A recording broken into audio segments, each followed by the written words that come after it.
আধুনিক প্রযুক্তি, দক্ষ খামারি, সমৃদ্ধ ডেইরি, এই প্রতিপাদ্যকে সামনে রেখে ব্র্যাক ডেইরি অ্যান্ড ফুড প্রজেক্টের উদ্যোগে পাবনার সাঁথিয়া উপজেলায় আদর্শ দুগ্ধ খামার ব্যবস্থাপনা ও আধুনিক প্রযুক্তি সম্প্রসারণ শীর্ষক প্রশিক্ষণ অনুষ্ঠিত হয়েছে।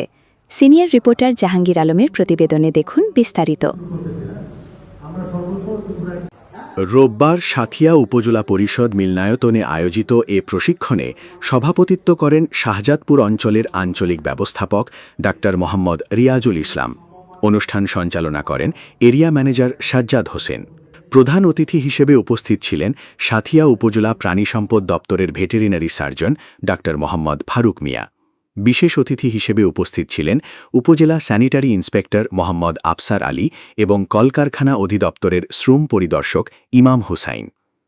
প্রশিক্ষণে বক্তারা বলেন, খামার ব্যবস্থাপনায় পরিচ্ছন্নতা বজায় রাখা, সময়মতো টিকা প্রদান, উন্নত জাতের গবাদি পশু নির্বাচন এবং তথ্য প্রযুক্তির ব্যবহার নিশ্চিত করা গেলে দেশে মানসম্মত দুগ্ধ উৎপাদন আরও বৃদ্ধি পাবে। এর মাধ্যমে দেশের দুগ্ধশিল্প আরও উন্নত ও টেকসই হবে বলে তারা আশাবাদ ব্যক্ত করেন। এ সময় খামারিদের আধুনিক পদ্ধতিতে গরু পালন, সুষম খাদ্য ব্যবস্থাপনা, রোগ প্রতিরোধ, কৃত্রিম প্রজনন, দুগ্ধ উৎপাদন বৃদ্ধি এবং প্রযুক্তি নির্ভর খামার পরিচালনার বিভিন্ন কৌশল বিষয়ে হাতে কলমে প্রশিক্ষণ দেওয়া হয়। প্রশিক্ষণে প্রায় শতাধিক খামারি, কৃষি উদ্যোক্তা, প্রাণী সম্পদ বিভাগের কর্মকর্তা ও সংশ্লিষ্ট ব্যক্তিরা অংশগ্রহণ করেন। বক্তারা আশা প্রকাশ করেন, এই প্রশিক্ষণের মাধ্যমে স্থানীয় খামারিরা আধুনিক জ্ঞান ও প্রযুক্তি কাজে লাগিয়ে আরও লাভজনক ও টেকসই দুগ্ধ খামার গড়ে তুলতে সক্ষম হবেন।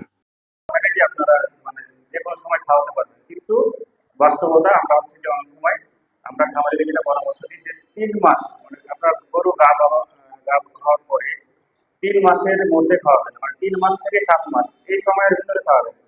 অর্থাৎ আপনারা জানেন যে প্রতি 3 মাস পর যেহেতু আমরা কৃমির ওষুধ খাওয়াই, তার মানে একবার 3 মাস বা 4 মাসের সময় দিলেন, একবার 7 মাসের সময় দিলেন, তাহলে আপনার এরপরে আবার বাচ্চা হওয়ার 40 দিন পরে আবার কৃমির ওষুধ দিবেন।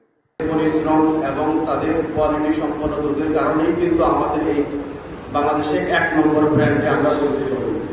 তো সেই জন্য আপনাদেরকে অশেষ ধন্যবাদ এবং এই অর্গানাইজেশনের পক্ষ থেকে কৃতজ্ঞতা জানাচ্ছি।